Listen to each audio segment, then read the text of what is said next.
శ్రీ పరమాత్మనే నమః. భగవద్బంధువులందరికీ ఈ పాండురంగదాసుని హృదయంలో నమస్కారం. ఇవాళ శ్రీకృష్ణచంద్రాష్టకం. దీనిని వల్లభాచార్య సాంప్రదాయంలో ఉన్నటువంటి రఘునాథ ప్రభువులు అనేటువంటి మహానుభావుడు రాశారు. ఈ అష్టకాన్ని మనం ఇవాళ ఆలాపన చేసుకుని రేపటి రోజు దీని తాలూకు ఒక్కొక్క శ్లోకం తాలూకు భావాన్ని చెప్పుకుంటాం. మహానీలమేఘాతిభవ్యం సుహాసం శివబ్రహ్మదేవాదిభిः సంస్తుతం చ రమామందిరం దేవనందాపదాహం భజే రాధికావల్లభం కృష్ణచంద్రం. రసం వేద వేదాంతవేద్యం దురాపం సుగమ్యం తదీయాదివిద్ధానవఘ్నం చలకుండలం సోమవంశప్రదీపం భజే రాధికావల్లభం కృష్ణచంద్రం. యశోదాదిసంలాలితం పూర్ణకామం దృశోరంజనం ప్రాకృతస్తస్వరూపం దినాంతే సమాయాంతమేకాంతభక్త్యై భజే రాధికావల్లభం కృష్ణచంద్రం. కృపాదృష్టిసంపాతసిద్ధస్వకుంజం తదంతః స్థితస్వీయసంయగ్యసాదం పునస్తత్ర సత్కృతైకాంతలీలం భజే రాధికావల్లభం కృష్ణచంద్రం. గృహే గోపికా వివృతే చౌర్యకాలే తదక్షోశ్చ నిక్షిస్య దుఃఖం చలంతం తదా తద్వియోగాదిసంపత్తికారం భజే రాధికావల్లభం కృష్ణచంద్రం. చలత్కౌస్తుభవ్యాప్తవక్షప్రదేశం మహావైజయంతీలసత్పాదయుగ్మం సుకస్తూరికాదీప్తఫాలప్రదేశం భజే రాధికావల్లభం కృష్ణచంద్రం. గవాం దోహనే దృష్టరాధాముఖాబ్జం తదానీం చ తన్మేలనవ్యగ్రచిత్తం సముత్పన్నతన్మానసైకాంతభావం భజే రాధికావల్లభం కృష్ణచంద్రం. అదః కృష్ణచంద్రాష్టకం ప్రేమయుక్తః పఠేత్ కృష్ణసాన్నిధ్యమాప్నోతి నిత్యం కలౌ యః సంసారదుఃఖాతిరిక్తం ప్రయాతే విష్ణోః పదం నిర్భయం తత్. ఏవం శ్రీ రఘునాథ ప్రభు రచితం శ్రీకృష్ణ చంద్రాష్టకం. ఈ అష్టకాన్ని ఎవరైతే ప్రతిరోజు కూడా స్వామివారి యొక్క సన్నిధానంలో చదువుతారో వారు ఆయన్నే చేరుకుంటారు అని ఆ రఘునాథ ప్రభుల వారు చెప్తున్నారు. అలాంటి అద్భుతమైనటువంటి ఈ అష్టకంలో మొదటి శ్లోకాన్ని మనం చెప్పుకోవడం ప్రారంభిద్దాం. మహానీలమేఘాతి భవ్యం సుహాసం. అద్భుతమైనటువంటి నలుపు నీలము కలిగినటువంటి రంగులు నీలమేఘ ఛాయలో ముగిసిపోతూ ఉండేటువంటి వాడు. పెదాల మీద చిరునవ్వు అలవోకగా కురిపిస్తూ ఉండేవాడు. శివ బ్రహ్మ దేవాదిభిః సంస్తుతంచ. అలాంటి వారు ఎవరయ్యా అంటే పరమేశ్వరుడు, అలాగే బ్రహ్మ, ఇంద్రాది దేవతలందరూ కూడా నిరంతరం ఎవరినైతే సంకీర్తన చేస్తూ ఉంటారో అలాంటి వారు. ఇలాంటి ఆయన యొక్క గొప్పతనం ఇంకా ఏంటయ్యా అంటే రమామందిరం.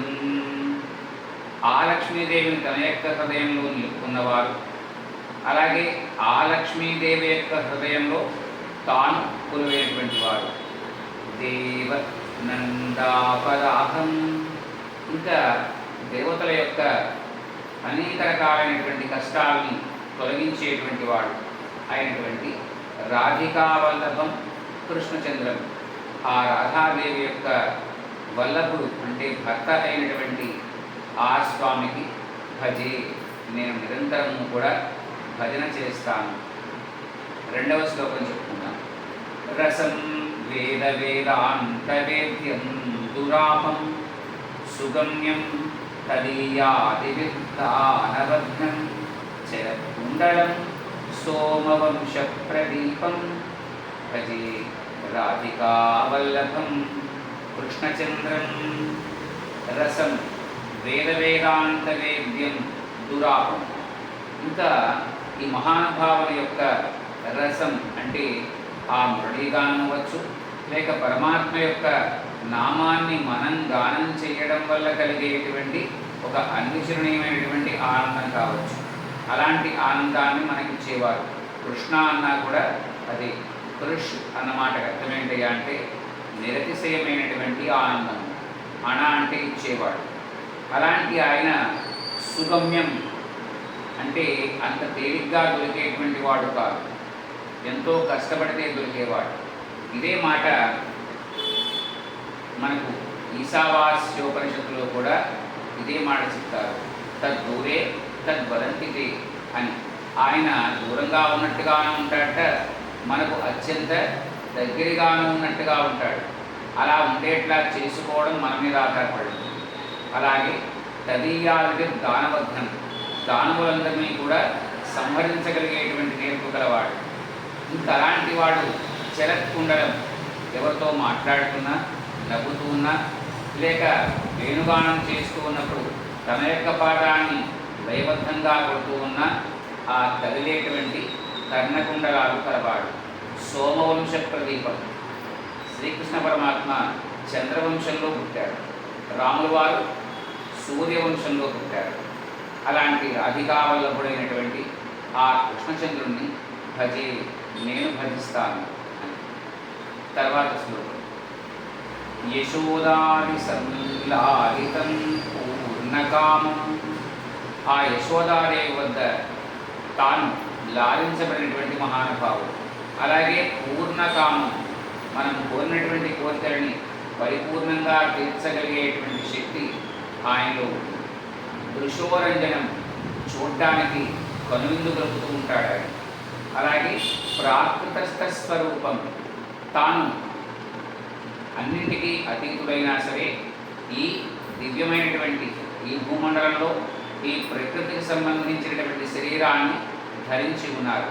అలా కదా ధరించారు కదా ఈ పాంచభౌతిక దేహము అని ఆయన ఒక సామాన్య మానవుడా అనుకుందుకు అలా అవకాశం లేదు.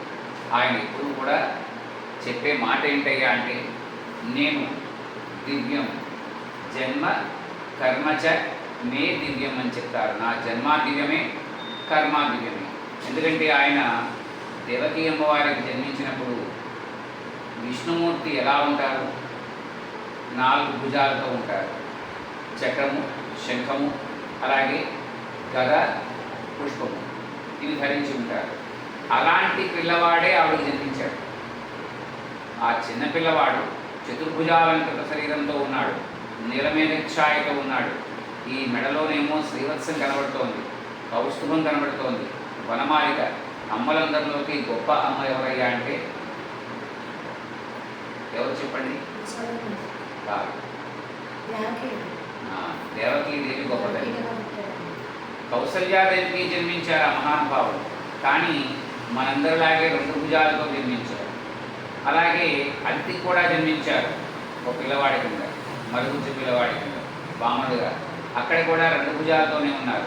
కానీ 4 భుజాలతో ఎలా ఉన్న రూపం అలాగే పుట్టడం ఒక్క దేవకీ అమ్మవారి దగ్గర మాత్రమే జరిగింది. ఇంకో అలాంటి అద్భుతమైనటువంటి రూపం కలవాడు. ఈ ప్రాకృతస్థ స్వరూపం అంటే ఈ సంసార చక్రంలో మనం ఎలాంటి రూపాలను ధరిస్తామో అలాగే ఉన్నాడు ఆయన. దినాంతే సమాయాంతమేకాంత దత్తై.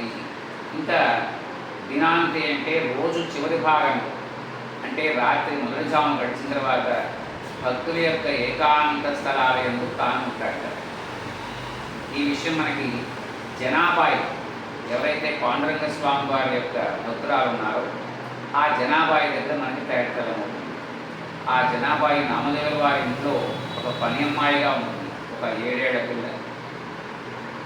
ఆమెతో రోజు కూడా స్వామి వచ్చి వీళ్ళందరూ పడుకున్న తర్వాత ఆ అమ్మాయి రోజు కూడా గోధుమలు విసిరేది. దేనికి? తర్వాత రోజు మళ్ళా రొట్టెలు చేసుకోవాలంటే పిండి రెడీ అవ్వాలిగా. ఆ అమ్మాయి గోధుమలు విసురుతూ ఉంటే ఎదురుకుండా మళ్ళా పట్టు పీతాంబరం ధరించి వచ్చి కూర్చుని ఓ కాలు ఇలా పెట్టి ఆ అమ్మాయి కాలలా పెడితే ఆ తిరగలి 2 ఉంటాయి, తిరగలికి 2 పిళ్ళు ఉంటాయి. ఆ 2 పిళ్ళు ఒక పిడ అమ్మాయి మళ్ళీ తిప్పితే మళ్ళీ ఆ పిడి అలా అందుకుని ఆ అమ్మాయితో వేదాంత చర్చలు చేసినటువంటి వాడు ఆ మహానుభావుడు.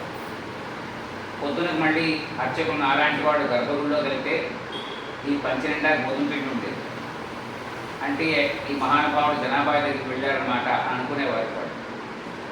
అలాగా ఈ 2వ యామం మొదట్లో ఆయన భక్తుల యొక్క హృదయాల్లో ఉంటారు. అలాంటి రాధికా వల్లపడినటువంటి ఆ మహానుభావుడికి నమస్కారం. మిగిలిన దాన్ని మనం రేపటి రోజు తెలుసుకోవడానికి ప్రయత్నం చేద్దాం. హరి ఓం తత్సత్.